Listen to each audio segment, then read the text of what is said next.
世界一わかりやすいモーニエの要点解説です。使い方の実演解説の順でお届けします。まずは早速使い方を見てみましょう。変装スキルで入場、表明解放、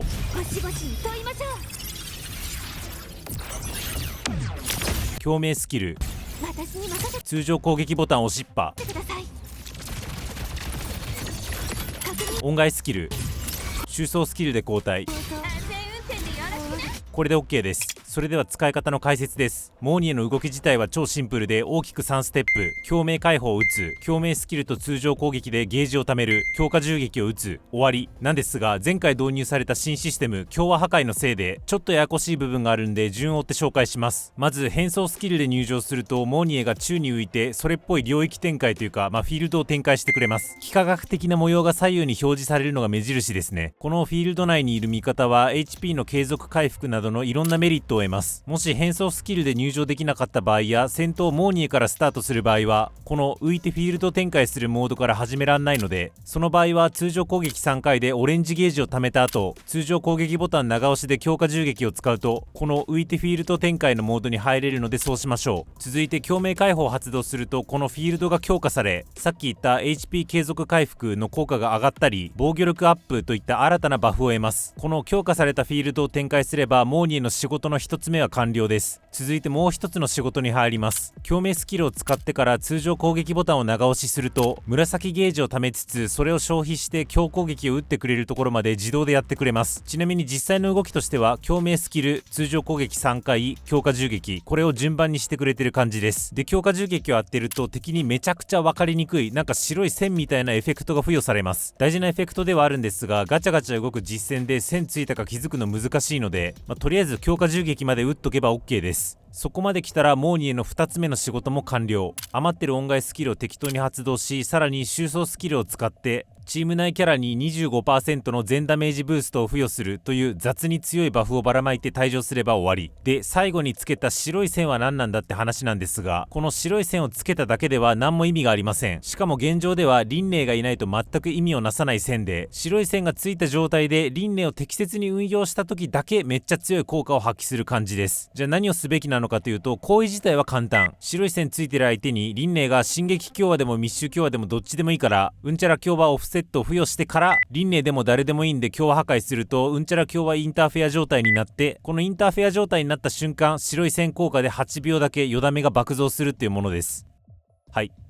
オフセット？インターフェア？強和破壊？もういいわってなっちゃった方、こっちの動画を見てください。めちゃくちゃわかりやすく解説してるんで。で、この動画はそっちの動画を見ていただいたことを前提にするので、ざっくりのおさらいで済ませちゃうんですが、現状は輪廻のみ特定の攻撃を当てることによって敵にお前次強和破壊されたらインターフェア状態にするからなという予告デバフにあたるオフセット効果を付与することができます。次にオフセット効果が付与されてる相手に輪廻でも誰でもいいんで強和破壊をします。モーニエが展開したフィールドの効果でおそらくいつもより強和破壊しやすくなってるはずです。で、強和破壊すると予告通りインターフェア状態になるので、このインターフェア状態になってる白い線付きの相手にだけよだめが上がるということ。モーニエの共鳴効率が 260% 以上の時によだめアップ効果が最大になるので、モーニエの共鳴効率を上げるよう音外厳選を頑張りましょう。よだめアップ効果が 40% と高い代わりに効果時間は8秒しかないので、効果力を出せるってタイミングになったところで強和破壊をするのがおすすめです。動画では輪廻が強和破壊しちゃってますが、モーニエプラス輪廻プラスアタッカー誰かがいるんだったらアタッカーの誰かが強和破壊するのも視野です。なおこんなこと言うと輪廻持ってなきゃモーニエ弱いってことって思っちゃうかもしれませんが、モーニエの基本性能や収装スキルだけでも十分強いので別にそんなこと気にしなくても大丈夫です。ちなみにモーニエを一突するとインターフェア状態にしないただの強和破壊だけでもよだめが上がるので、輪廻がいなくてもその効果を最大限発揮できます。輪廻がいない人は突も検討しましょう。最後に他の界隈の情報を見るときに備えてここまで説明したことを専門用語ゴリゴリで話すんですが、モーニエは変装スキルで入場すると宙に浮き広域観測モードに入ります。広域観測モード中は強振フィールドを展開し様々なメリットをもたらします。共鳴解放を使うと強振フィールドの効果が強化されます。この間に相対運動エネルギーを貯めて強化銃撃を打つと相手に観測マークを付与できます。観測マークは単体では効果がなくて、観測マークがついている相手が強化破壊されると干渉マークに変化するんですけれども、この干渉マークっていうのが相手がうんちゃら強化インターフェアの時だけよだめが爆上がりするというものです。